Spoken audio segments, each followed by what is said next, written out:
y creo que los animales no, o sea, actúan siempre pues guiados por su instinto, por la naturaleza, por cubrir sus necesidades sin considerar pues, a los demás en su entorno. Eso es lo que supongo, no sé si esté en lo cierto. Sí, muy bien, Nereida. Es correcto. El ser humano tiene, ¿qué proporción pudiéramos pensar que tiene de biología y qué proporción tiene de aprendizaje? Por ejemplo, una abeja. Para ser una abeja, en toda la extensión de la palabra, que vaya por el néctar de las flores y que lo lleve a la colmena y contribuya con esa mielecilla para nutrir y alimentar a las nuevas abejas, y que lo haga bien, que se comporte como una buena abeja. Yo les aseguro que muy poquito fue lo que aprendió, muy poquito. Sí, se sabe que una abeja es capaz de reconocer un lugar por el que ya transitó y que por ahí no hay flores, ¿verdad? Y que se va por otro lado que ya transitó y encontró flores, ¿no? Aparte tiene un sistema químico que sueltan, dispersan en el aire para que otras abejas vayan ahí a donde ellas detectaron que hay flores. Entonces, hay cierto tipo de aprendizaje, pero en realidad, siendo bien honestos, la gran mayoría es instintivo. Casi el 90%, 95%, me atrevería a decir que en el caso de las abejas es instinto. Y en el caso de los humanos, me atrevería a decir, eh, bueno, obviamente, pues una cifra que se me ocurre, eh, un 95% es aprendido y solamente un 5% instinto. Nuestro instinto nos dice eliminar desechos, adquirir alimento, reproducirnos, pero más allá de estas cuestiones biológicas tenemos algo dentro de nosotros que nos dice, buscamos la dignidad, buscamos el honor, que son palabras difíciles de definir. Buscamos también eh, el amor y que le vaya bien a nuestros seres queridos. Y todo esto es aprendido. Por ejemplo, decía Armando Manzanero, que en paz descanse, que es más fácil que pase un elefante por el agujero de una aguja a que Luis Miguel haga algo por el prójimo. Y lo decía eh, porque no era un ser agradecido. Le hicieron un homenaje a Armando Manzanero y recordemos que las canciones más famosillas de Luis Miguel pues, se las escribió él. Entonces, quien hizo grande a Luis Miguel fue Armando Manzanero y se los platico rápidamente por una sencilla razón. Porque Luis Miguel era un artista de moda, de esos que pasan, ¿sí? Pasó Timbiriche, pasó Flans, pasó... Pues todos pasaron. Y Luis Miguel se quedó. ¿Pero por qué se quedó? Porque empezó a cantar canciones clásicas que las tarareaban las abuelas, las mamás y las hijas. Entonces abarcó a las tres generaciones. En cambio, el artista de moda, el pop, como Enrique Martínez, solamente su nicho era los jóvenes y no trascendió. Entonces, Luis Miguel, seguimos escuchándolo, porque seamos así como yo, ya más veteranos o más jovencitos, o eh, son canciones eternas, ¿no? Entonces, aunque eran composiciones nuevas de Armando Manzanero, tenían ese toque clásico, de que no iba, de que eran inmortales, pues. Entonces, esto se los platico porque le preguntaron también a Armando Manzanero, ¿por qué motivo Luis Miguel es tan mal agradecido?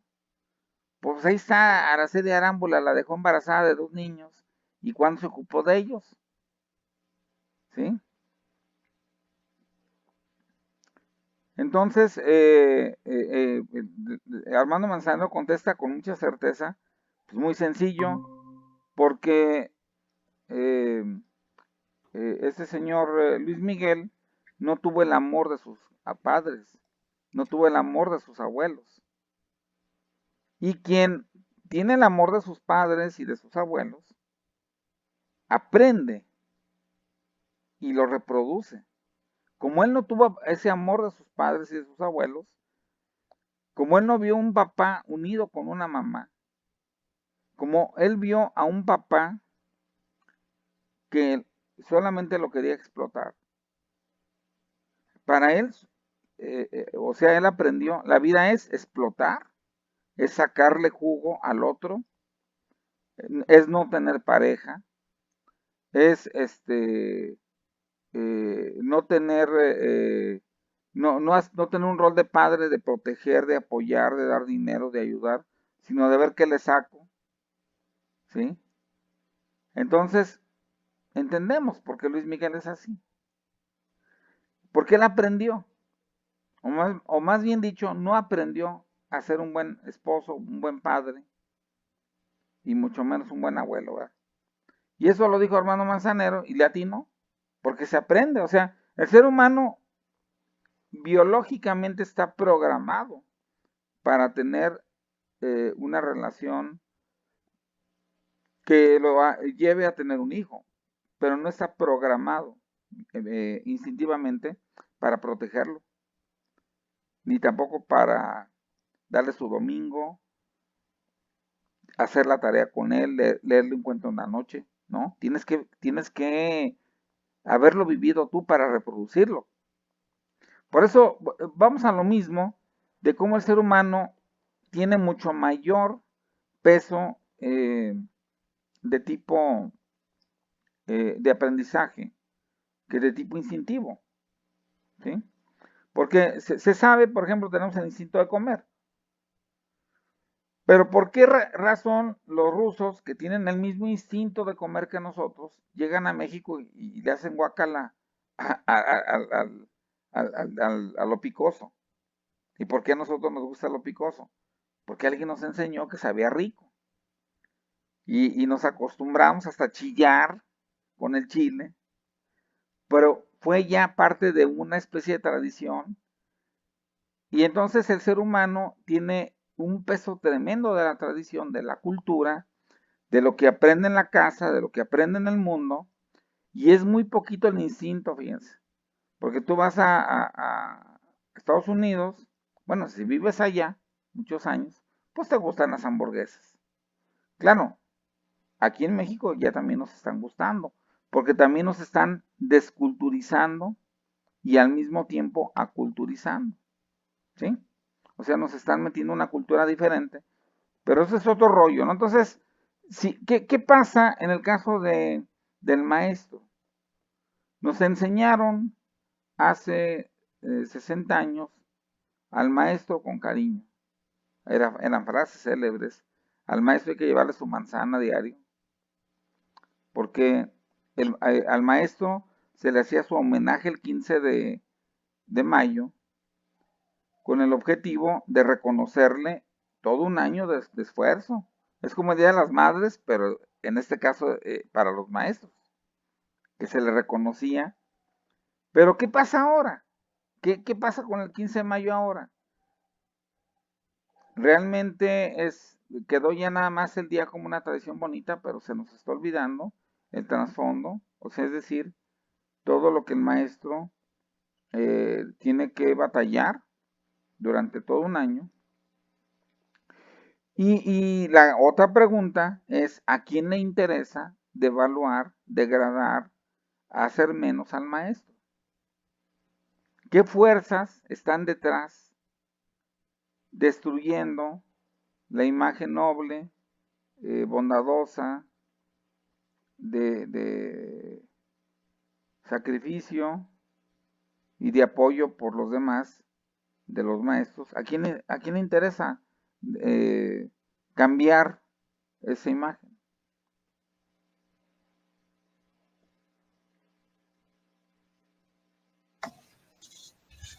Si me permite, doctor, Sí, pues yo opino que finalmente pues es al gobierno, al Estado, porque el gremio de los maestros llegó a tener un poder tan inmenso a nivel sindical y todo eso que pues ya tenía una participación y podía a lo mejor hasta opinar en las políticas públicas del gobierno.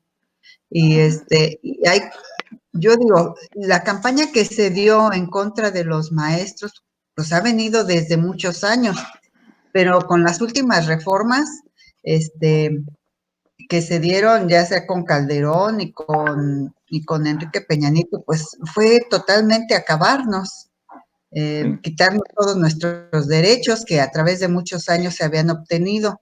ujú, Bueno, y mucho antes, cuando se hacían las marchas por decir, de maestros en Oaxaca y todo, y los paros, eh, de ahí empezaron ahora sí que hablar muy mal.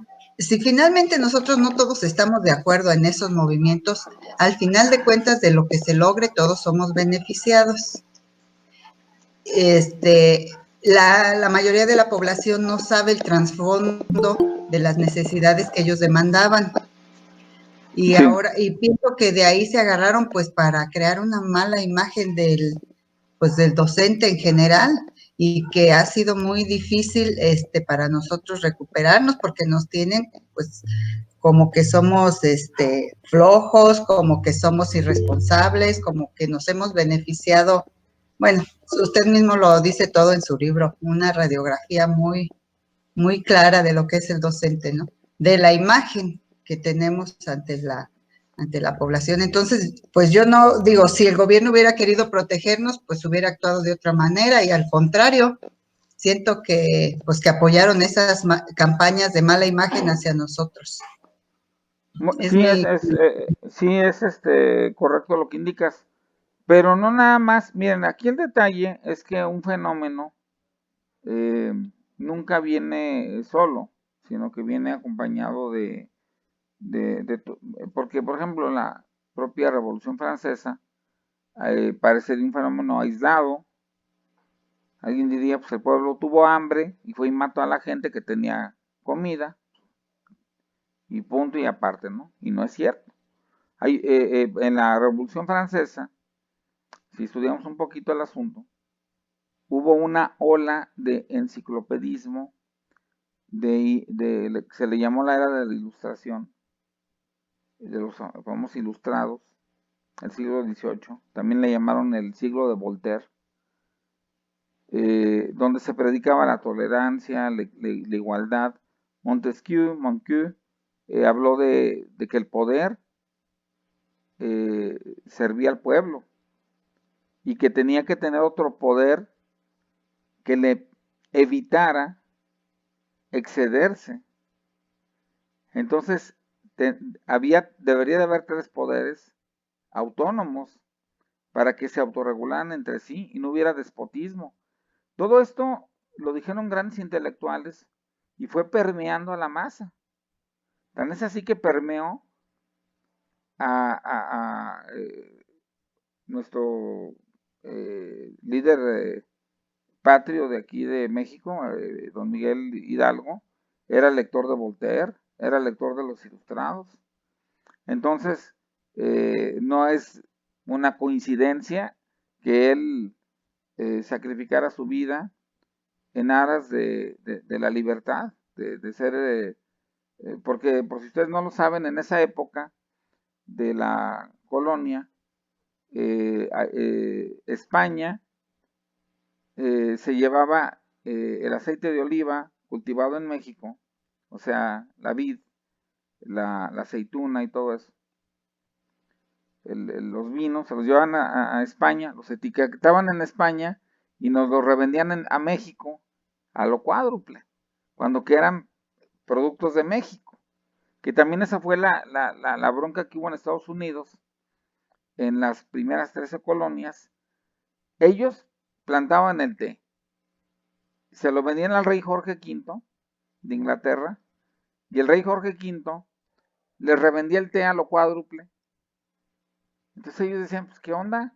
Si nosotros somos los que estamos plantando el té, cultivándolo, y luego resulta que nos lo revenden a lo cuádruple, ¿no?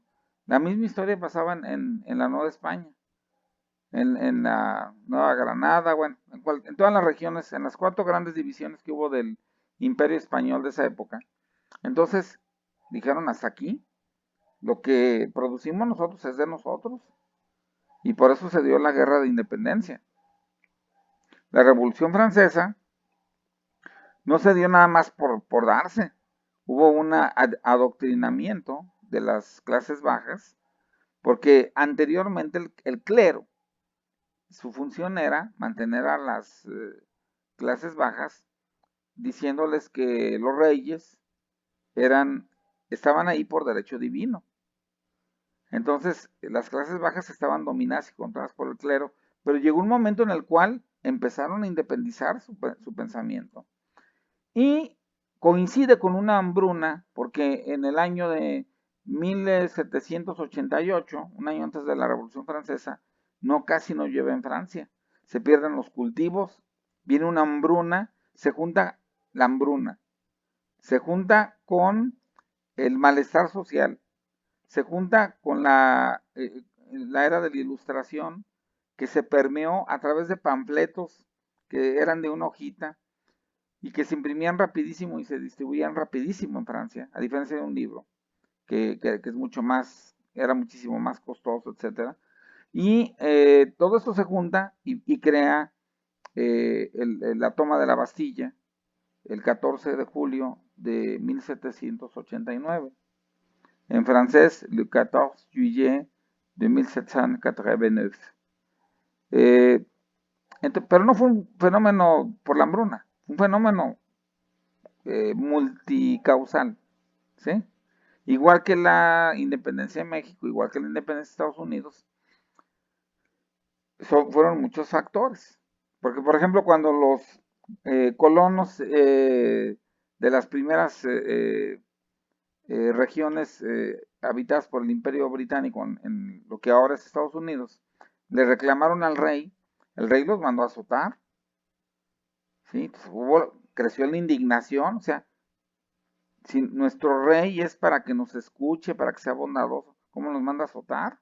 Entonces los azotes, más el hecho de que el té estaba carísimo, y bueno, los ingleses consumen té como nosotros consumimos café, entonces era un producto de primera necesidad. Entonces, bueno, pero lo que dice la buena amiga Nereida es cierto, el gobierno es uno de los primeros interesados en destruir la imagen pública del maestro.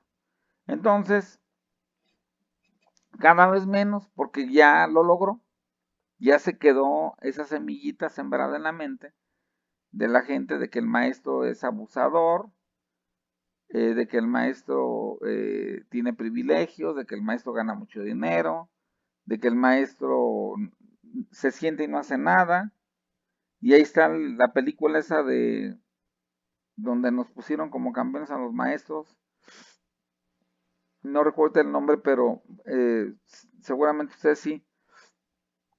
Una película en donde se veía un maestro leyendo el periódico, los chiquillos ahí haciendo un relajo.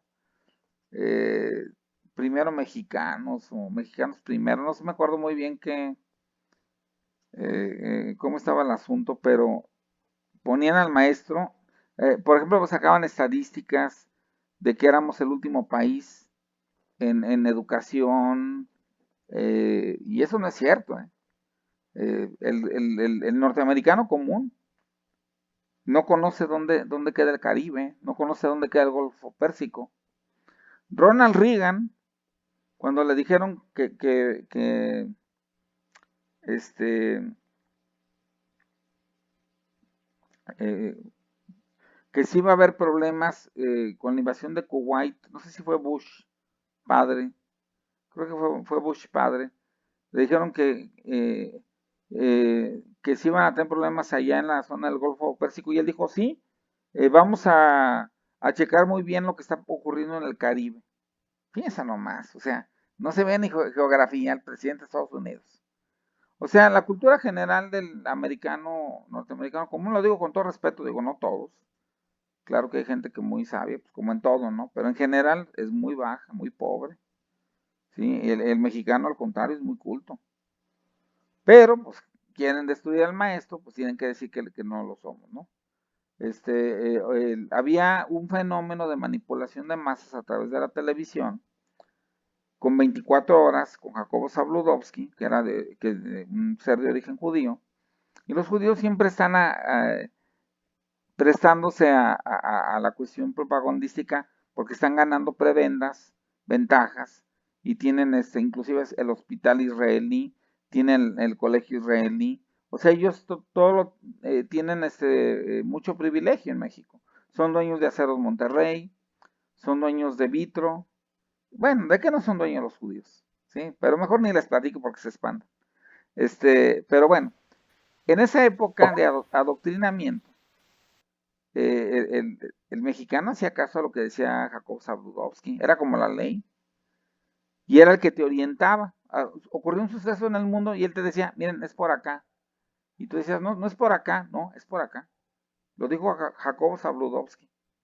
Digo, llegaron las redes sociales y cada quien opinaba lo que quería, entonces ya te quedó la duda, ¿no? De las versiones oficiales. Pero bueno, el oficialismo en esa época, de más o menos 1960 para el año 2000, era de que el maestro era flojo, el maestro ganaba mucho dinero, el maestro abusaba, el sindicato tenía demasiados privilegios, cosa que también ocurrió con la quina y destruyeron al sindicato petrolero, cosa que también ocurrió con el Bester Gordillo, que la destruyeron. El Bester Gordillo creó el sindicato, lo hizo fuerte, lo hizo grande, lo hizo, pero se le olvidó al gobierno y se le olvidó a la gente que los sindicatos no son para chupar dinero, sino son para proteger los intereses genuinos de la gente. O sea, si yo con la mano en la cintura, como director, te quiero despedir, ¿quién me lo impide? En el sector privado nadie. Me demandas, vamos a conciliación y arbitraje después de 6 meses, me pongo de acuerdo con tu abogado y te doy una semana de trabajo. Pero en el caso del gobierno era diferente, porque el sindicato no permitía el despido, tenía que haber una justificación muy fuerte, muy grave, porque, y como lo pueden leer en mi libro, el caso de la maestra inolvidable, eh, de una mujer que por intrigas, ahí mismo del pueblo y de los demás maestros, la corren por intrigas. No había sindicato en ese entonces. Entonces el sindicato se crea para defender los derechos genuinos del maestro y evidentemente estos derechos genuinos se van pues devaluando y cayendo en un hoyo y se pierden. Ahora, se nos está juntando otro fenómeno también a la par. Este asunto de que no le digan nada al niño porque se trauma, que lo vino a traer de Freud, y muchos pedagogos de la nueva era como John Dewey, y bueno, en general los pedagogos modernos que hablaban de que al niño no se le podía gritar, golpear, qué sé yo, está bien, se entiende, ¿no? Pero eso generó que se rebasara, que se fuera más allá y que no le digas nada. Mira, mijito, por favor, pórtate bien, y hacía el chiquillo lo que quería, y tú no le podías decir nada porque ya te demandaba el papá, o te demandaba la directora te corría, o el Derechos Humanos te sacaba en el periódico de que eras un ogro. Entonces, ¿qué fue lo que ocurrió ahí? La sociedad, ya no es el gobierno, bueno, aparte del gobierno, la sociedad se puso en contra también del maestro. Entonces, había una caricatura por ahí que decía, en 1969, ¿qué notas son estas? Y le reclamaba el papá al hijo. ¿Por qué te sacaste una mala calificación? El padre reclamaba al hijo. Pero ahora en el 2021, el padre va y le reclama al maestro, oiga, ¿por qué le pone 9? Se merece 10. Entonces estamos en el mundo del revés, ya no se está educando para que conozcan, para que sepan, para que se defiendan ante el mundo, sino simplemente estamos llevándolos a la escuela a que socialicen, a que platiquen entre ellos, a que inclusive se diviertan, hasta se diviertan a cosillas nuestras. Entonces, la función de la educación cambió de ser exclusiva y tener un filtro para que los mejores solamente pasaran y se colara a los no tan buenos, a que todos tienen que pasar, todos tienen que estar del otro lado y sepan o no sepan, estudien o no estudien, lo importante es que socialicen con los demás compañeritos. Y esto nos está trayendo una sociedad tremendamente irresponsable, mentirosa, por cierto, donde cualquiera puede decir cualquier cosa de otro y ya, por ejemplo, actualmente a nivel federal se derogó el delito de calumnia, de difamación y de injuria. O sea que si yo injurio a cualquiera de ustedes o ustedes me injurian a cualquiera de ustedes a mí, no es ningún delito. Me pueden decir cosas horribles y no es ningún delito, porque ya se derogó. Pueden inventar cosas de mí, que es la calumnia, y no es delito. No les van a hacer nada. O pueden difamarme, pueden decir algo que sí es cierto, pero que es incómodo, y no pasa nada. Entonces los chavos están creciendo en una era donde la libertad se fue hasta arriba y la responsabilidad se fue hasta abajo. Y decía Víctor Frank, así como hay una estatua de la libertad en Nueva York, deberían de poner una estatua de la responsabilidad en Los Ángeles para que hubiera un contrapeso. Y no lo hay. ¿Sí? Entonces, ¿a quién le conviene devaluar al maestro? También le conviene al alumno. Porque el alumno, flojos a más no poder, tú tratas de llegar a un acuerdo. A ver, ¿cómo quieren que llevemos la clase?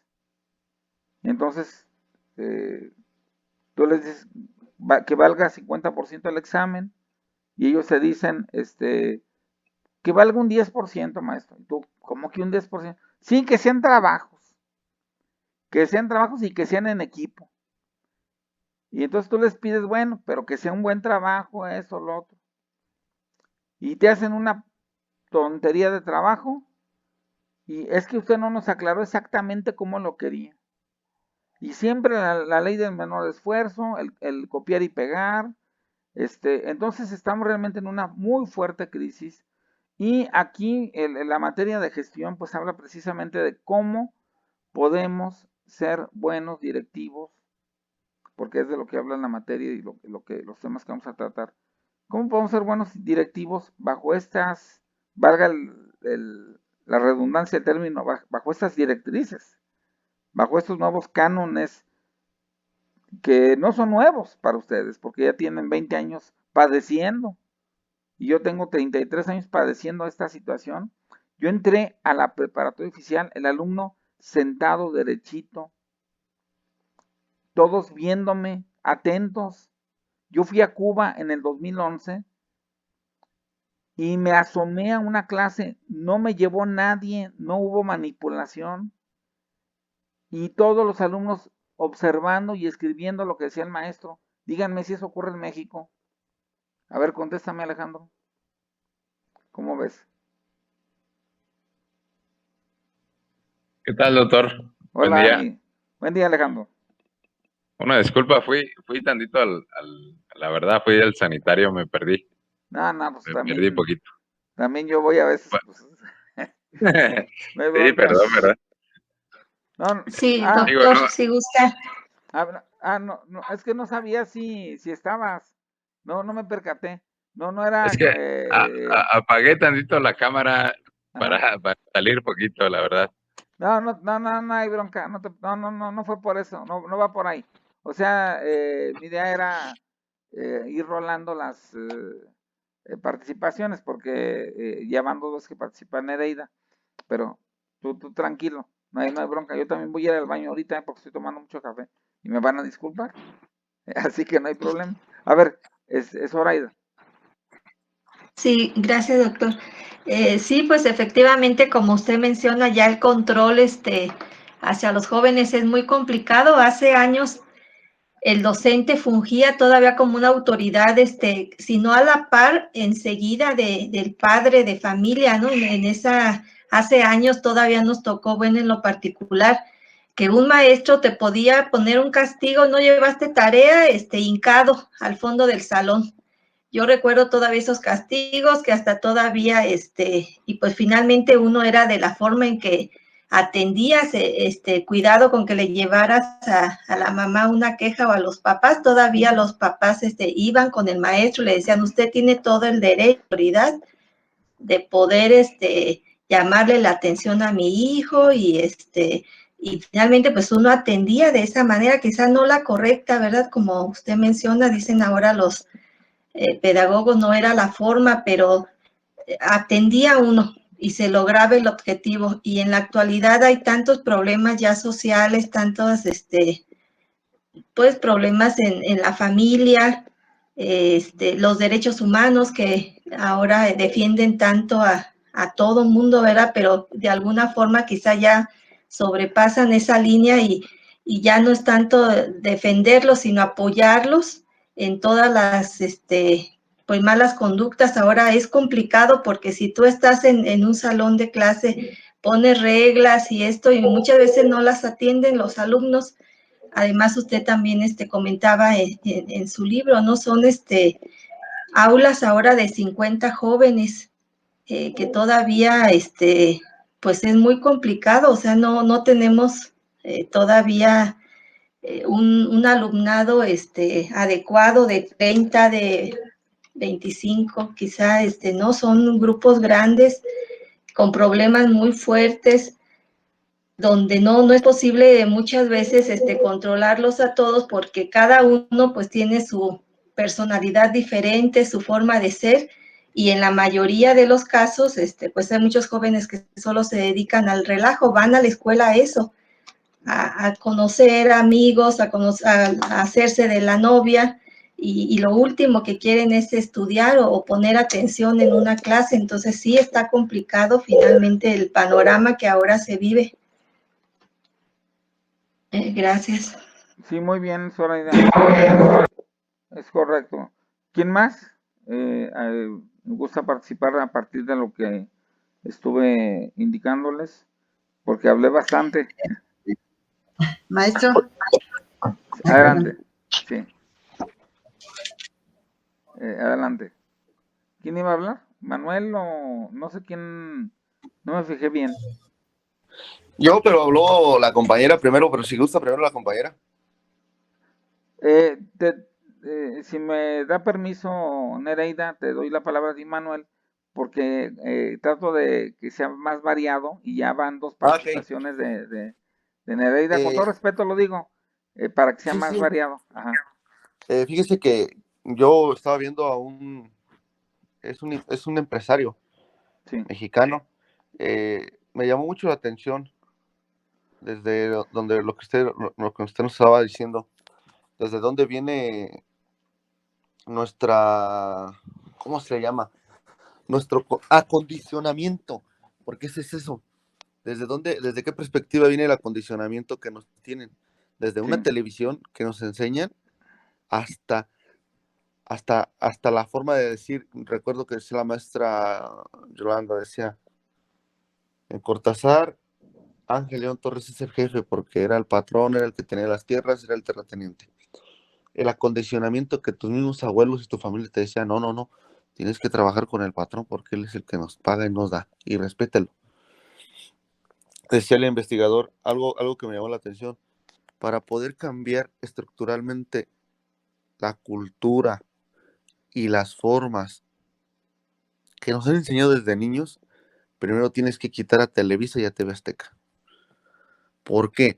Porque desde ahí ya te están enseñando cosas que son patrones que vas a dar de grande. Por ejemplo, uno de los dichos muy dichos todo México es el que no tranza, no avanza. Sí, Desde ahí estamos mal porque ya no estás viendo a tu prójimo o al otro con buenos ojos para que triunfe, sino que en vez de ayudarle a que triunfe, lo vas a topar para que no triunfe.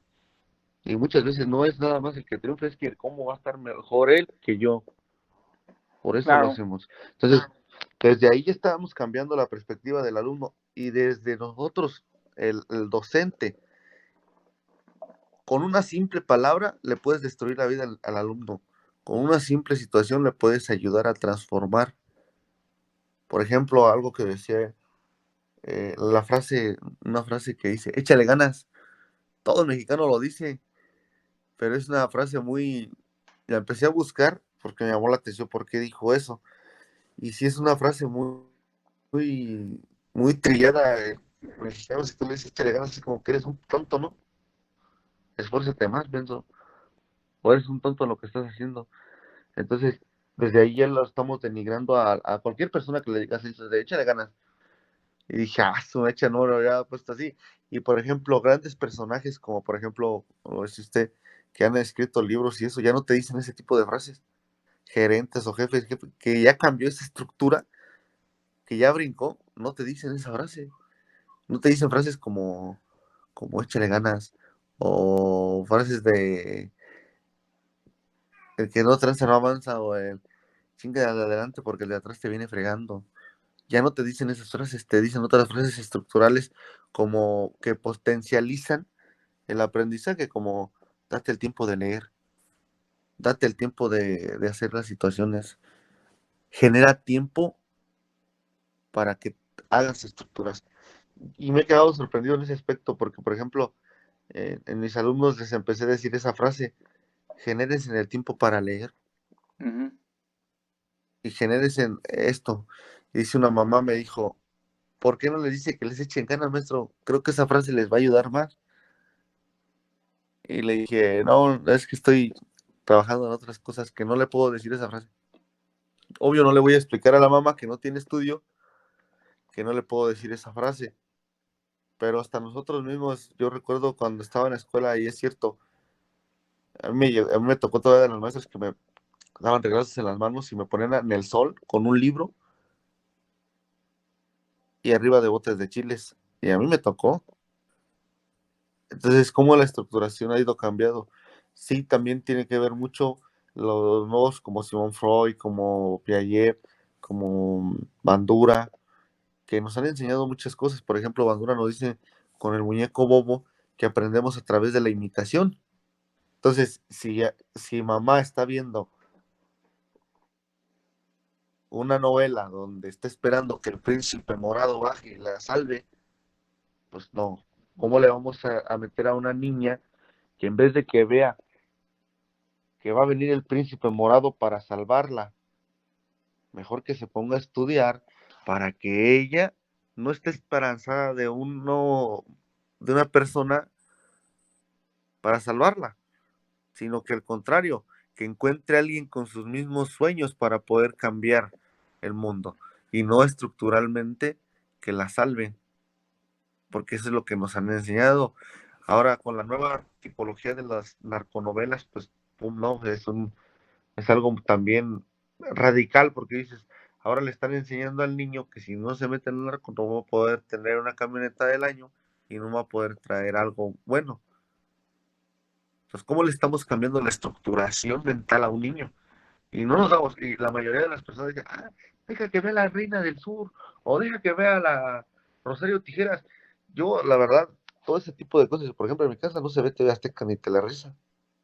O sea, esas dos están vetadas aquí en mi casa. En la casa de mis papás, yo todavía veo a mi papá que ve sus novelas y le digo, ya, jefe, ahora poco va a ver esas. Están bonitas, hijo. No, le digo, no, hombre, ¿qué pues? Y mi mamá también. O sea, los dos se ponen a ver sus novelas. Y luego también, por ejemplo, ven a Laura en América o Laura no sé qué en Televisa. Y le digo, esa es pura pérdida de energía. Y te pone a volar tu mente. También eso de la Rosa de Guadalupe, le digo, ¿cómo le estás enseñando al niño un dicho o situaciones así? Le digo, no, le digo, están mal estructurados. Yo en mí. Yo no le puedo cambiar a mis papás durante más de 50 años que ya tienen, que así les enseñaron, como decía lo de las abejitas. Entonces, es muy difícil cambiar esa estructura. Ahora también, como docentes, queremos innovar, queremos hacer nuevas cosas. Hay compañeros que tienen más de 30 años de servicio que no quieren cambiar. Y por más que le des una tipología, una situación, no los cambias. Ya viven una estructuración porque a ellos así les enseñaron. También quieren enseñar así. Digo, no, esa es mi participación, doctor. Muy bien, Manuel. Precisamente todo eso que estás comentando es algo que da mucha tristeza, porque nosotros tuvimos una formación más dura y desafortunadamente el psicólogo común que ha influenciado al pedagogo tiene la idea de que entre más fácil sea la infancia, va a ser la persona más feliz, más productiva eh, y va a lograr mejor sus metas. Y eso no es cierto. Eh, ¿Por qué? Porque están viendo un pedacito de la película y están armando toda la demás película que no vieron. Cuando tú tratas demasiado bien a un niño y lo consientes en todo, y le das todo sin que le pongas un reto para que lo logre, le estás dando a entender que así va a ser el mundo con él. Entonces va a salir al mundo y va a querer que le den un aumento de sueldo, que lo suban de puesto de trabajo, o poner una empresa y que lleguen los clientes a abarrotar su negocio y consumir. Y eso no va a ocurrir, porque la gente que tiene, que gana, es la que trabaja, es la que se esmera, ¿sí? No te cae del cielo el pan, como lo menciona la Biblia, el maná, sino que te lo tienes que ganar a pulso de trabajo, a pulso de... No nada más tienes que desarrollar la habilidad de ser un buen maestro, sino también la habilidad de ser un buen compañero, de ser un buen directivo, de ser un buen meritorio, de esperarte años tal vez a que te llegue una plaza, que eso se le llama ser tolerante a la frustración, porque ¿qué quieren los chavos ahora? Ya tener su coche, tener ya su casa, ya tenerlo todo, tener su trabajo bien pagado, y no quieren esperar. Entonces, ¿qué hemos hecho como sociedad? Les hemos mandado un mensaje erróneo. Les hemos dicho, esto es fácil, porque cuando un padre fácilmente le suelta el dinero al hijo, lo protege, lo cuida y lo solapa, le está dando a entender, haz lo que quieras y siempre te va a ir bien. Pero en la realidad eso no va a ocurrir, ya lo sabemos, porque como bien dijo Manuel, lo ponían con 2 ladrillos arriba de 2 botes de chile, en el sol, porque se portó mal, supongo. Entonces él entiende que hay que portarse bien. Pero si tú te portas mal y no te dice nadie nada, hasta dicen, mira qué gracioso que el niño quemó la casa, valga la expresión, ¿no? Pues le estás mandando un mensaje de que se vale todo. Entonces este tipo de sujetos, que son nuestros hijos, van a salir al mundo a frustrarse, frustrarse, frustrarse, porque van a ganar una miseria, porque no van a saber invertir en el esfuerzo para crear una imagen de perseverancia y de crecimiento para sus propios hijos a través precisamente del esfuerzo, ¿sí? Porque las cosas no te las regalan. O sea, sí pudieran regalártelas, o sea, no digo que no, pero ¿qué probabilidad hay de que alguien pase por la calle y te diga, te regalo $1,000,000? Es una probabilidad ínfima, inexistente, yo diría casi. O puede ser que alguien tengas un tío en un lugar bien posicionado y te diga, ven sobrino, te voy a nombrar gerente de esta fábrica. Puede ser. Tuviste, no suerte, más bien tuviste un buen tío. Pero en la práctica eso no va a ocurrir. Va a ocurrir con muy poquita gente. La gente que va a triunfar es la que va a actuar como nos pasó a nosotros, haciendo méritos, esperando, siendo tolerante, que todavía no llega a la plaza, pues sigues trabajando, sigues esmerándote, sigues siendo buen compañero, buen amigo, buen maestro, ¿sí? Esa gente es la que va a tener. Y no estamos educando a nuestros hijos, a nuestros niños, a nuestros jóvenes, para ese rol. Estamos educando para el rol opuesto. Y entonces se ven protestas de jóvenes con cartelones, queremos justicia, queremos mejores ingresos, queremos, o sea, se les está llevando por un camino erróneo, el camino de la lucha, el camino de la revolución, el camino de la disputa directa por lo que ellos quieren, pero no se les está llevando por el camino de gastar energía, en vez de andar en una marcha, de gastar energía en mejorar ellos, en ser más tolerantes, en saber ser mejores compañeros y amigos, en saber ser buenos maestros. O sea, no se les está llevando por el camino adecuado para que logren sus metas, sino por un camino disruptivo de lucha frontal, de lucha bruta, y no de lucha inteligente. Porque la lucha inteligente existe. Yo inteligentemente puedo lograr muchas cosas, pero obviamente tengo que luchar, porque la inteligencia sola no me da nada. Yo puedo ser el hombre más inteligente del mundo y aquí sentadito no me va a llegar la comida, ni la casa, ni el coche.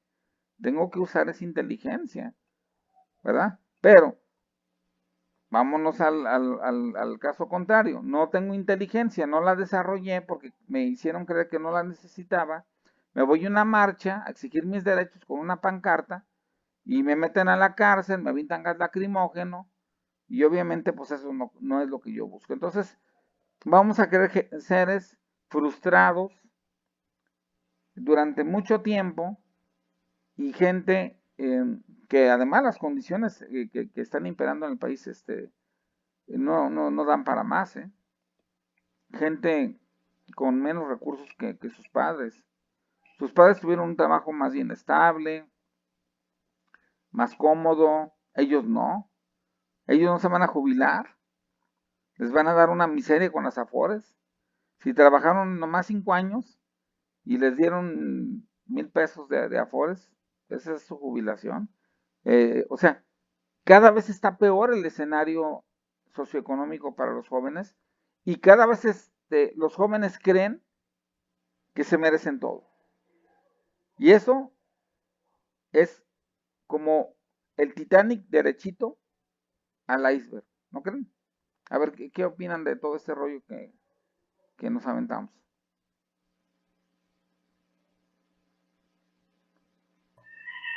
A ver, Sí, doctor. a ver, adelante. Bueno. Tú solito, Javier, platícales tu opinión y ahorita voy a donde fue también Alejandro hace rato.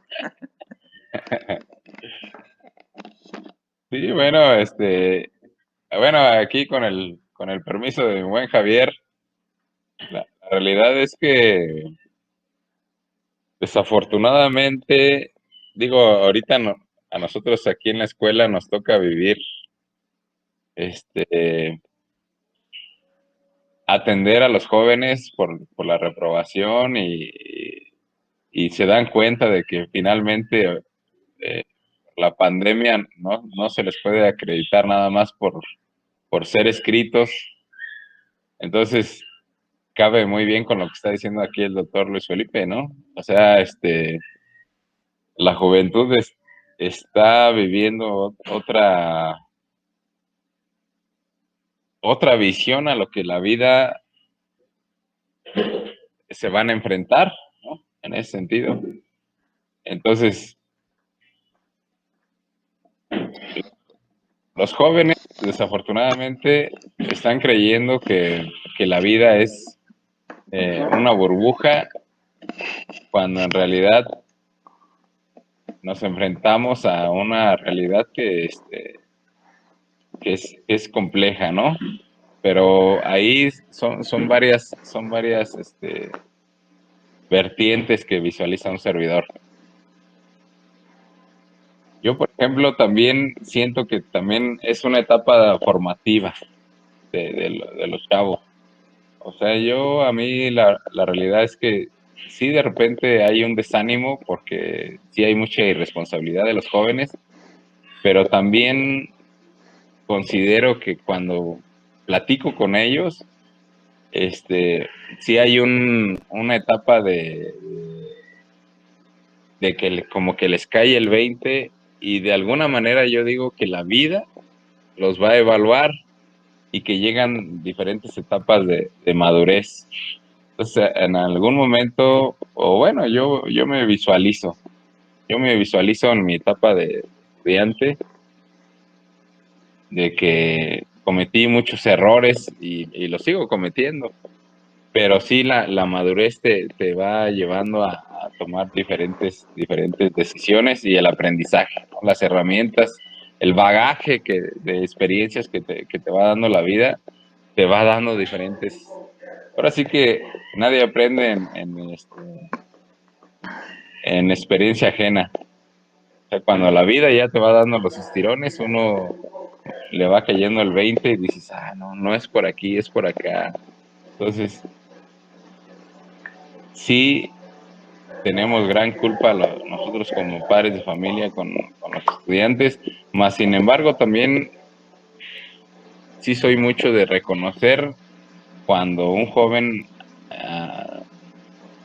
hace buenas cosas, o sea, de aplaudirle, porque también muchas veces también solo estamos para señalar las cosas malas.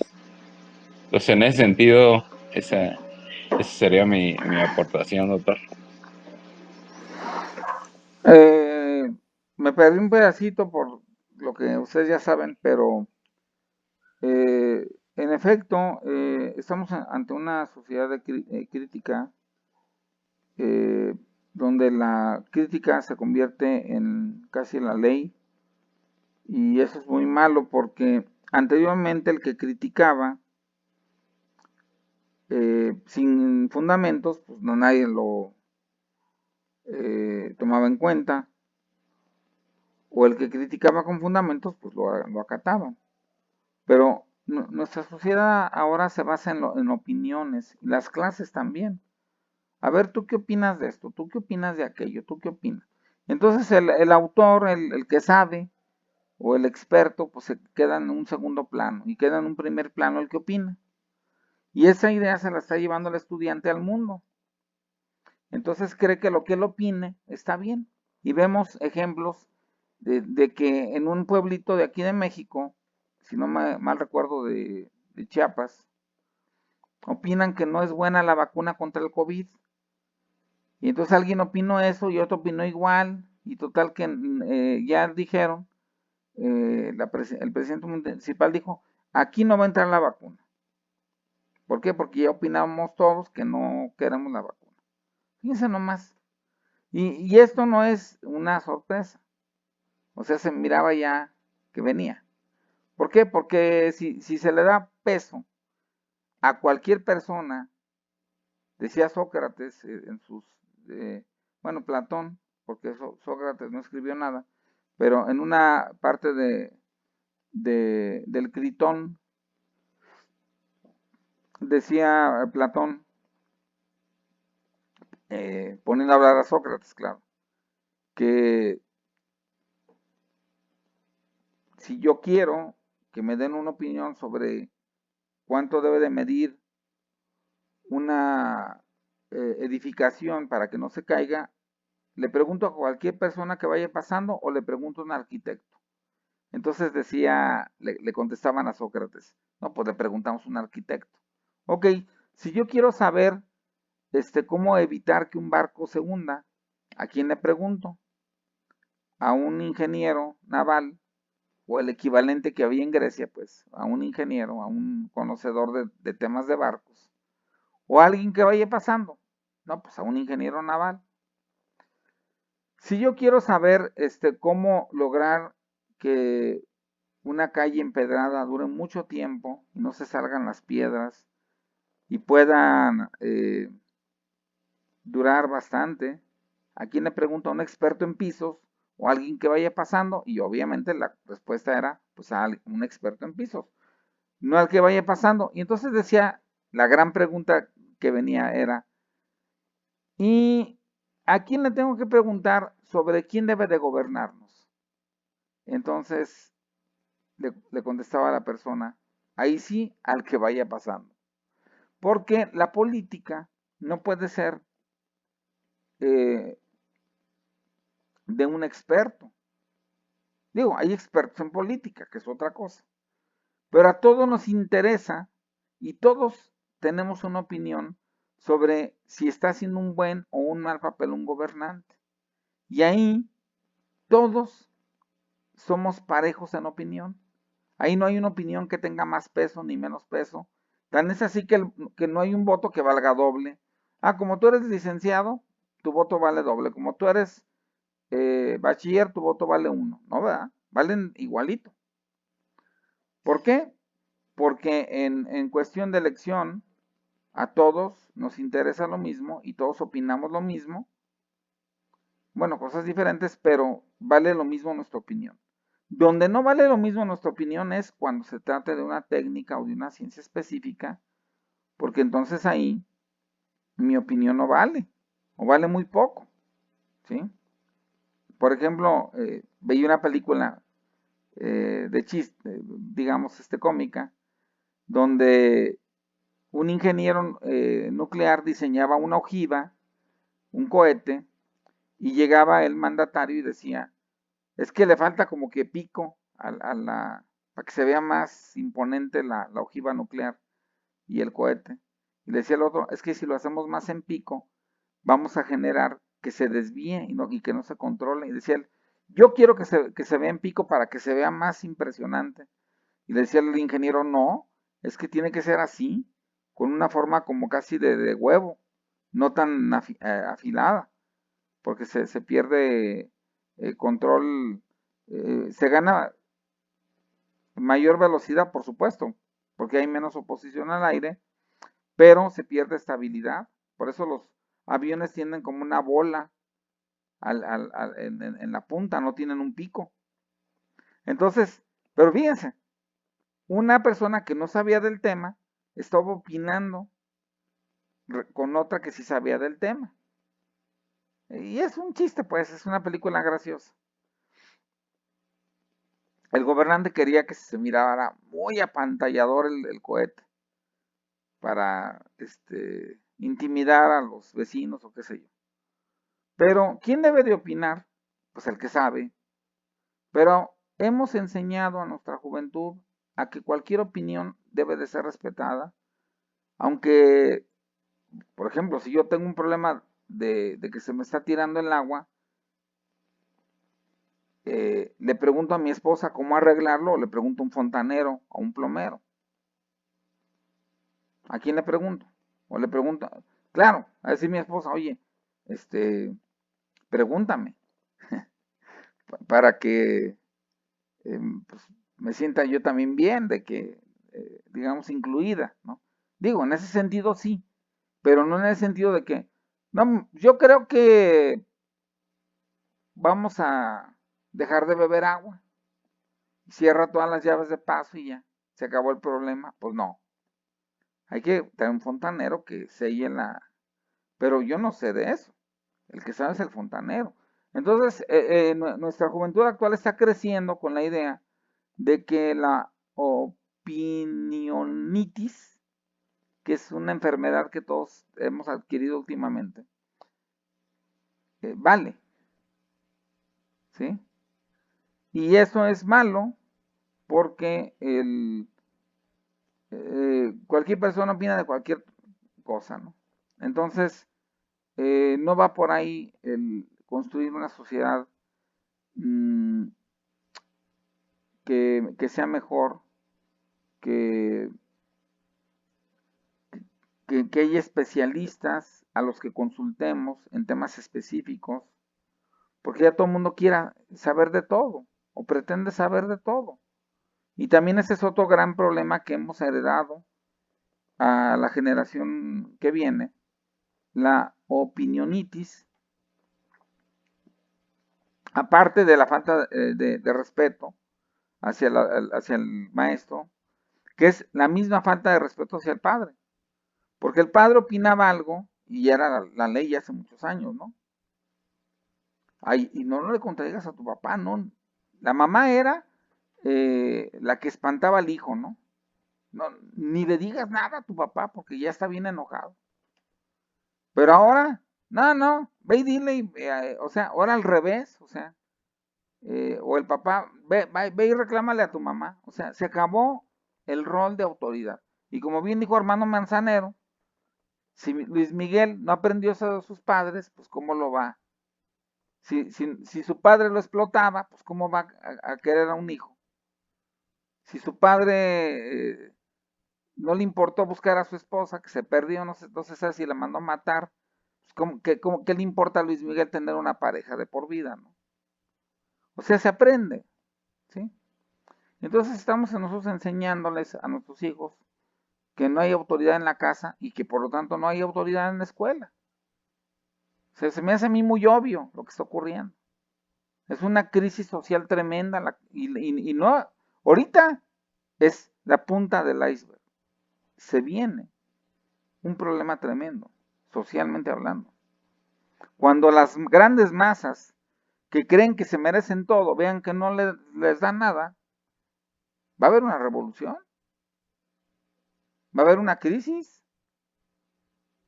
Ahorita estamos bien porque hay suficiente petróleo que produce suficientes nutrientes satisfactores baratos. Déjense que empiece a escasear el petróleo y esas generaciones que empiecen a visualizar que no van a tener pensión, porque según las nuevas leyes que nos dejó Peña Nieto, por cierto, vamos a ganar, porque López Obrador corrigió una parte muy pequeña, pero la esencia no la corrigió.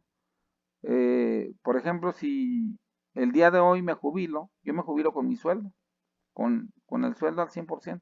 Pero si se jubila mi hijo, el día de hoy, suponiendo que estuviera en edad de jubilarse, se jubilaría con menos de 1/3 de lo que él gana en ese momento. Y si de por sí gana... Adelante, Manuel. Sí, yo lo que quería decir ahorita, lo que estaba hablando, bueno, antes de empezar de lo de los sueldos, es que las generaciones que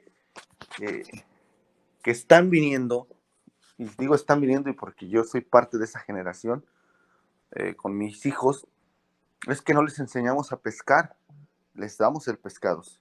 Exacto. Entonces, sí, muy bien. Desde ahí ya perdimos, porque a la generación, en vez de decirle, por ejemplo, decía mi suegra, no se me olvida esta parte, tienes que ahorrar para comprarle un auto, un carro a tu hijo para cuando vaya a la universidad. Y le dije, no, a ver, se va a ir en el camioncito porque yo no le voy a dar algo que no tengo ahorita. Además, y si lo tuviera, le haría un daño a él. Le voy a enseñar a pescar para que él, cuando tenga el dinero, vaya y se compre el que le dé su gana. Porque si yo le doy el carro, él va a creer que se merece todo por el simple hecho de ir a la universidad, cuando es su derecho de él, es obligación de él ir a la escuela. No es mía, es de él. Se quedó así como que, como que no sé qué. Entonces, si toda la generación, ese tipo de generaciones, a mí me han tocado varias personas, me dicen, maestro, es que mi hijo es de 10. Señora, póngale usted el 10, no se preocupe, yo no. Y se me queda viendo así la señora, así como que, para usted es un 10, es obvio, es como la mamá cuervo. pasa enfrente de unas águilas grandotas y le dice, oigan, ¿no han visto pasar unos cuervos hermosos, chiquitos, pietitos, bien hermosos? Y le dice las águilas, no, acabamos de ver unos 2, 3 cuervos feos, terrapastrosos, todos gachos. Ah, esos meros son mis hijos. No, o sea, para la mamá siempre va a ser eso, ¿no? Pero aquí el dilema es algo que le metieron a los papás y es muy difícil quitarlo a este doctor, que es, mis hijos no van a sufrir lo que yo sufrí. Y ya perdieron con esa frase, porque en realidad lo único que le estás dando al hijo es quitarle las armas y la esencia de triunfar o de buscar las características para vivir en una vida llena de horror, porque esa es una realidad de nuestra cultura hoy. Tú sales de la puerta hacia afuera y sales con miedo de que o hay una balacera, o que se agarren a balazos, o que te asalten. Entonces, no los preparas para algo fuera de, los preparas para que sean las personas que van a cometer esos delitos. Y le decía a un compañero, se oye feo, maestro, le digo, pero todo empezó en un aula. Esas personas que andan matando estuvieron con maestros. Esas personas que están allá afuera estuvieron aquí con un maestro. ¿Qué hicieron en las generaciones de esos maestros aquí? Que no les diste un arma, no les diste un libro, les diste un arma. Y eso es algo que no queremos ver y que nos cuesta mucho. Dice, no, que yo cómo voy a hacer eso. Maestro, tú lo haces, ¿cómo lo haces? Denigrando al niño pobrecito que viene del cerro, por ejemplo, en Cortázar, que en vez de decirle, mira, puedes con este libro triunfar. Ah, no, le preguntas, y se lo he preguntado a niños de tercer año, maestro, ¿cómo te ves en 10 años siendo el sicario, profe?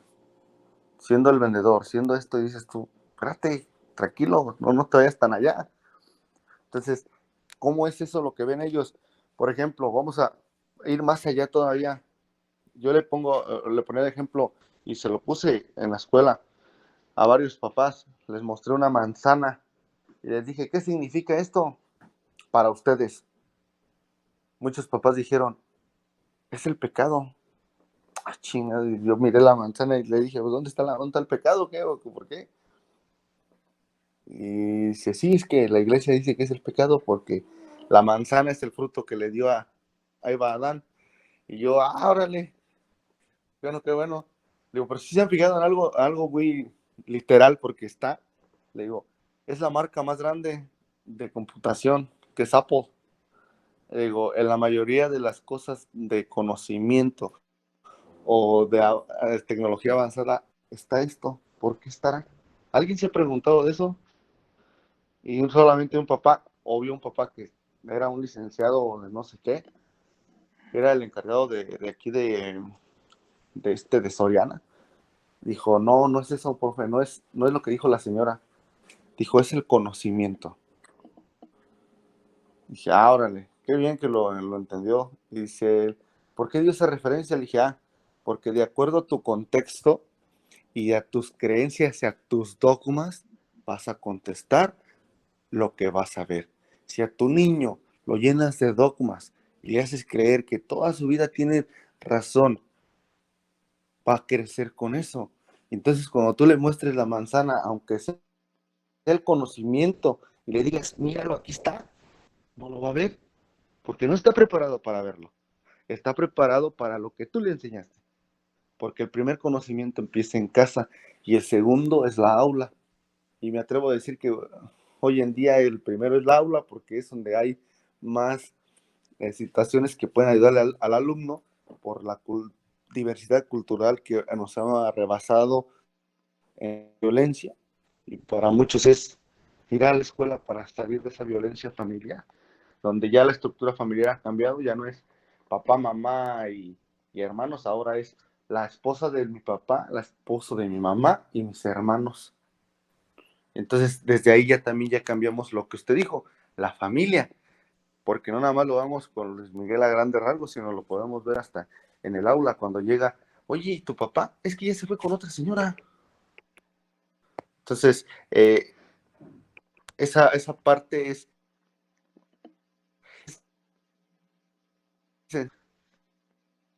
pero sí está en el aula, y no ver. Cuando ahorita que fue lo de hay una etapa aquí en Guanajuato que vimos que se llama Entre Escuelas. Yo les decía, veamos una realidad, veamos nuestra realidad, no nos vayamos tan lejos. ¿Para qué quieres? Enséñalo a leer al niño. Con que tú le enseñes a leer bien, maestros de primaria, porque yo soy maestro de primaria. El de prepa ya no va a tener problemas y el de secundaria tampoco. Si tú lo enseñas a leer, al niño le quitas los dogmas. Si tú enseñas a leer a un niño, le quitas prejuicios. Le das la facultad de fundamentar un juicio. Si llega no se me olvida en mi pueblo, llegó un presidente y lo peor después que ganó, le dijo, yo les prometo agua eléctrica y luz potable. Y ganó, porque era el señor que toda la vida de su familia ha sido presidentes. Y le decía a mi papá, bueno, jefe, ¿por qué votaron? Así es el que hablaba más bonito. ¿Cómo que hablaba? Sí, es que el que más hablaba más bonito. Y entonces, ¿cómo les dio el agua potable, la luz potable, jefe? ¿Cómo se las dio? ¿O cómo les metió la agua eléctrica? No, pues no sé. No, ¿cómo no vas a ver? Le digo, y está registrado, pues, que el señor les dijo eso. Digo, ¿cómo? Y era un pueblo que no estudiaba porque preferían irse a trabajar porque el papá le decía, ¿sabes qué, hijito? Somos 10 hijos, 2 se van a estudiar y los demás a trabajar para mantener la casa. Entonces, yo siempre he querido y he analizado esa parte. Si enseñamos a leer a los alumnos bien, con nada más los parámetros normales que deben de leer y darles ese gusto por la lectura, con eso tenemos. Para cambiar muchas cosas, desde un aula. Llámese primaria, llámese preescolar, que son las bases. Ya no voy a cambiar a un niño de secundaria, es imposible. Es como querer doblar un árbol a la mitad de su vida. Es imposible, no lo vamos a lograr. Están mal implementadas de abajo, como lo hizo Finlandia, paso a pasito, con el primer grado de preescolar, luego el segundo grado, y así nos vamos. Hubiera sido otra dinámica y hubiéramos tenido otro impacto, porque en realidad esa es la forma de meterlo paso por paso, por eso son los pasos. Y esa es mi aportación, doctor. Pues todo eso que menciona Manuel es muy cierto. Me gustaría que participaran Javier un poquito más, Zoraida, bueno. Yo tengo una aportación, doctor. Adelante. Escuchando lo que nos han estado manifestando usted y los compañeros, yo soy de la idea que el maestro en estos tiempos es, yo considero que atacado, tanto mentalmente como físicamente, sí, porque el maestro es el que despierta conciencias, es el que trabaja con personas, con las personas que están pequeñas y que podrían despertar en cualquier momento, o con jóvenes que ya en cualquier momento despiertan. Por eso el maestro no es, en México sobre todo, que a mí me ha tocado ver esa parte aquí en México y en Cuba, es muy atacado en ese sentido, no nada más por el gobierno, como decía la compañera Nereida, sino por la sociedad en general. Para mí, el maestro es una parte importante de la sociedad, pero no le dan el reconocimiento que se debe. Como usted nos lo hizo ver en el primer capítulo de su libro, que es una radiografía perfecta del docente mexicano, con ejemplos muy claros, y sobre todo cuando yo estuve leyendo el texto del primer capítulo, doctor, me llegó a la memoria muchísimas cosas que yo pasé en mi parte de docente. Me cayeron muchas cuestiones que me llegaron y vivencias que empecé a recordar, y es una realidad todo lo que nos plantea, desde las ansiedades, desde el reconocimiento, desde las dificultades para ser un docente, y de verdad ahora que usted nos lo plantea de una manera muy atinada en el capítulo, de verdad dice uno, ¿cómo no me di cuenta antes de esto para poder solventar varias cosas que me estaban sucediendo como docente? Yo se lo digo porque, por ejemplo, sí tuve ansiedad, muchísima ansiedad, que no pudiera tener yo mi plaza, como usted nos lo manifestó hace ahorita. Las condiciones del aula, las condiciones de los compañeros hacia las personas, hacia los alumnos, todo ese tipo de situaciones las vivimos. Yo creo que todos los que estamos aquí las hemos vivido, pero aquí lo más importante es que esta lectura a mí en lo personal me dejó como una conciencia para poder ser una persona más completa respecto a la etapa de mi docente, de lo que estoy haciendo como docente.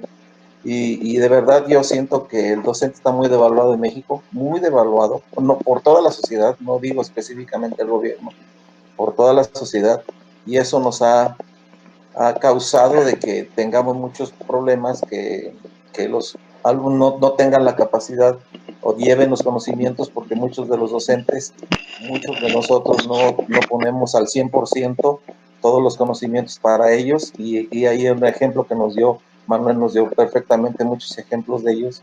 Entonces, eso es lo que yo participo con esto, doctor. De verdad, nos hizo una perfecta radiografía de lo que está pasando con los docentes en México, y sobre todo con nosotros los mexicanos.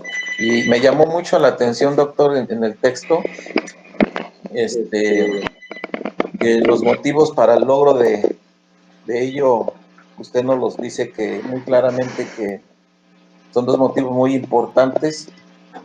Uno que es un reconocimiento de la sociedad, y otro es el reconocimiento por parte de uno mismo. Entonces eso a mí me dejó muy marcado de la lectura, y pues es cuanto, doctor, que mi participación. Gracias, José Javier. Me pregunta Alejandro Lara sobre la tipología de personalidad docente. Si quieren, con esto terminamos, porque ya llevamos, bueno, son 10:30 casi. Entonces no va a haber mucho tiempo ya porque hay que cerrar 20 antes de las 11, que nos marcan 50 minutos por cada clase. Pero con todo gusto les hablo de esto. Miren, es un poquito complicado manifestar personalidades docentes, pero bueno, son 5, ahí las leyeron: la fóbica, la esquizoide, la psicopática, la obsesiva y la histérica. Son 5. En general, el maestro tiende a ser histérico. La palabra histeria pues tiene que ver de histriónico, de actor. O sea, dicho de otra manera, un maestro tiene que actuar. Es como un showman, ¿sí? En su grupo. ¿Por qué? Denme tantito. Porque el maestro tiene que ser un vehículo de facilitación del conocimiento. Entonces el maestro histérico puede ser demasiado exagerado en sus movimientos, ademanes, que llegue a ser lo opuesto, entorpecer la comunicación del conocimiento de forma apropiada. Entonces, un grado alto de histerismo es bueno, pero no demasiado alto. También el maestro obsesivo es bueno, hasta cierto grado, claro, porque pasar lista, estar al pendiente de lo que ocurre en clase, de los temas, y sobre todo ser obsesivo en cuanto a los planes y programas que se tienen que ver, pues es importante, ¿verdad? No divagar. Pero ya donde empezamos a ver que el maestro no está bien es en el caso del fóbico, que es el que le tiene miedo al grupo. Entonces utiliza medios como, valga la expresión, intermediarios, para que no sea él el que esté en contacto directo con el grupo. Entonces utiliza cañón, computadora, PowerPoint, o pone a exponer a otros. De esa manera se desvincula o se desliga, y no debe de ser eso. Sí debe de ser como parte de un trabajo planeado, pero no debe de ser el eje, porque si es el eje, entonces el maestro es fóbico, le tiene miedo al grupo, ¿sí? Y luego tenemos al esquizoide, que es un maestro que está como perdido en el espacio, ¿sí? No sabe ni a qué va, ni todo ese rollo. Y finalmente está el maestro psicopático, que desafortunadamente hay mucho maestro de ese por ahí en las aulas, que es el que va y habla mal de los compañeros. O sea, oigan, es que esto lo tenían que haber visto con el otro maestro. No, pues no lo vimos. Ah, pues es que el otro falló. Entonces ya le echa la bolita al otro maestro, ¿no? Como seguramente les estarán explicando en química, no han visto esto en química, no lo han visto todavía. Entonces el alumno dice, ah, pues el maestro de química es un bruto. Y no, ¿verdad? Obviamente uno tiene que ser respetuoso de la cátedra del otro maestro y del otro también de la tuya. Porque entonces ahí está el maestro psicopático, ¿verdad? Entonces, en general, una dosis de psicopatía muy leve no es mala, porque un maestro tiene que a veces que romper las reglas, pero no romperlas totalmente. Por ejemplo, hace unos 20 años que yo era coordinador en una escuela, la directora dio la orden de, porque un maestro que era arquitecto, quería que fueran a ver un monumento que estaba a unas 8 cuadras de ahí de la escuela y se los quería llevar caminando al grupo. Y dio la orden la maestra de que no salieran. ¿Por qué? No porque no quisiera que vieran el monumento, sino porque tenía miedo de que los atropellaran, de que pasara un accidente. Y todo eso no va contra el maestro, va contra la escuela, contra la dirección. Entonces el maestro fue demasiado psicopático y dijo, no hagan caso. Aunque sea mi última clase, vamos a ver el monumento. Y se llevó a todo el grupo a escondidas de la directora. Y ni cuenta me di yo. Cuando menos acordé ya no estaba el grupo. Entonces el maestro regresó. La directora pues, ni le dijo nada. Pues, y el maestro ya sabía que lo iban a correr. ¿verdad? Pero ahí falta comprensión de parte del maestro de su rol. O sea, hay una autoridad. Volvemos a lo mismo de la gestión. O sea, un gestor tiene que saber más que el maestro, no puede saber menos. O sea, yo sé que puede haber un riesgo, un peligro. Y el padre de familia se viene contra mí, como director, no se va contra el maestro. Si hay una demanda, no es contra el maestro, porque yo se lo permití. O bien porque yo no lo vigilé. ¿Sí? Entonces, pero bueno, hay cosas en las cuales sí el maestro puede y debe de romper las reglas. En algunos casos no se puede de otra manera. Pero estamos hablando de casos muy chiquitos, menores, y que son a beneficio del propio grupo y de la propia institución. Ahí hablamos de usar el criterio. La regla no está hecha para que no se rompa, está hecha para ordenar, para convivir apropiadamente. Y si esa regla no está haciendo esa función, tenemos que romperla. Para beneficio de los alumnos, para beneficio de la institución y para beneficio de toda la sociedad.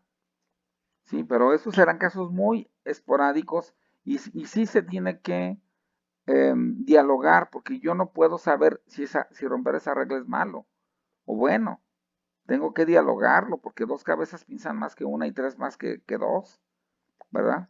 Entonces, bueno, en resumen, el maestro debe de tener un vehículo de transmitir el conocimiento que es su propio cuerpo, su propia voz, que es el maestro histérico, y también debe de ser un maestro exacto, puntual, apegado al programa, que sería obsesivo. Y los otros 3 son casos atípicos que no deberían de ocurrir. Tampoco un maestro obsesivo en extremo, porque obviamente pues tiende a generar tensión en el grupo. O un maestro demasiado histriónico va a hacer que agarren de vacilada su clase, o sea, en equilibrio, el obsesivo y el histérico, ¿verdad? Que son las 5 grandes personalidades del docente que puede haber, según lo narra una pedagoga argentina, porque yo me baso en ella. Lo que hago, lo que simplemente yo hago es poner ejemplos, traducirlo, explicarlo, aunque también hay un equivalente pedagógico, obviamente.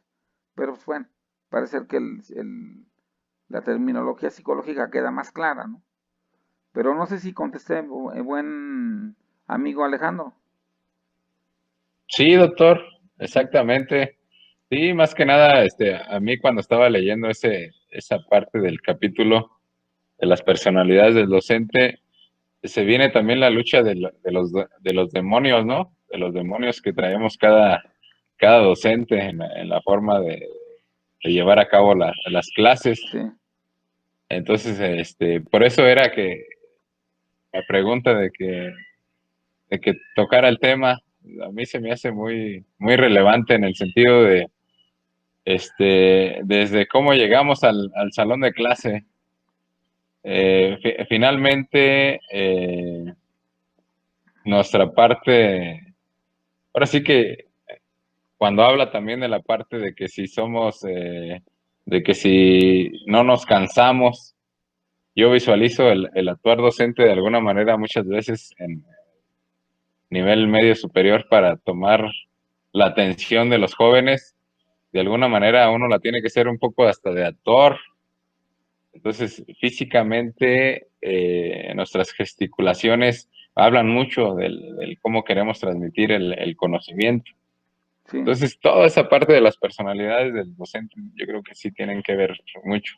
A mí me toca, desafortunadamente, escuchar mucho bueno, afortunado o desafortunadamente, escuchar mucho a los jóvenes de que, no, pues es que el maestro tal, pues simplemente llega y nos encarga un resumen todas las clases y no da clase. Entonces, y también me llega el comentario de no, la maestra no, siempre nos, nos lleva en su círculo, nos habla de todo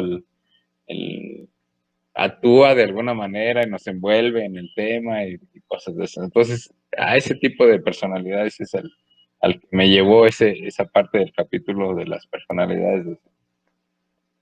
Muy bien, pues miren, son 10:38. Vamos a dejarle aquí si no les parece mal, para que también se dediquen a otras actividades. Todavía no está programada la plataforma, porque no sé si sea mi internet o si sea la propia plataforma, pero no me ha permitido entrar. Tengo que programar y asignar el material que se debe de ver. De cualquier manera, tienen como fecha límite, si no mal recuerdo, de este domingo en 8, ¿verdad? ¿O es este domingo?